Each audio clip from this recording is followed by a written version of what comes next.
PSP Records presents.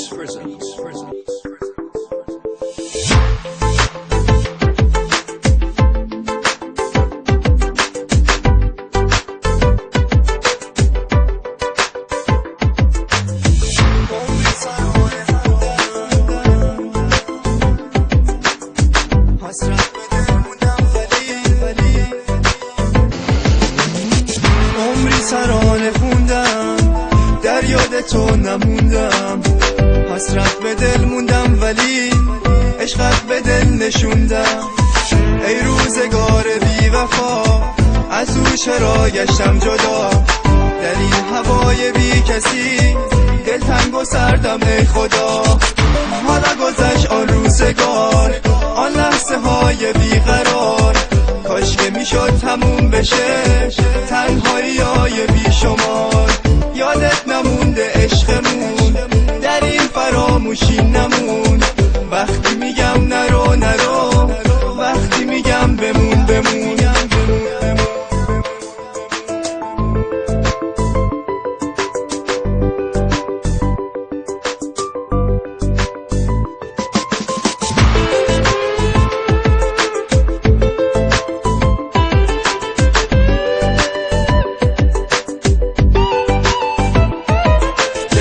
شده برا تو که نمیدونی، موندم به این خونه شدم یه زندونی. بمون پیشم تو لحظه ای که حسم و میخوام با تو تقسیم کنم، نمیدونی تنها نذار، تو باید باشی کنارم.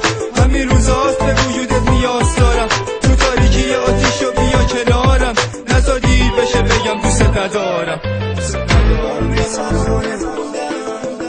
در یاد تو نموندم، حسرت به دل موندم ولی عشقت به دل نشوندم.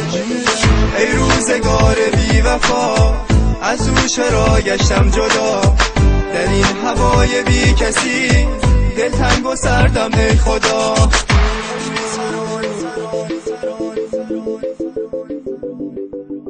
حسرت به دل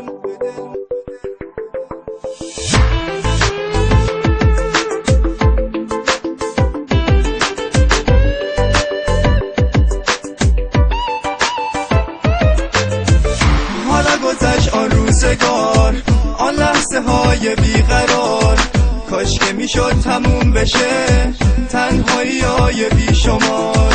یادت نمونده عشقمون در این فراموشی نمون، وقتی میگم نرو نرو، وقتی میگم بمون بمون.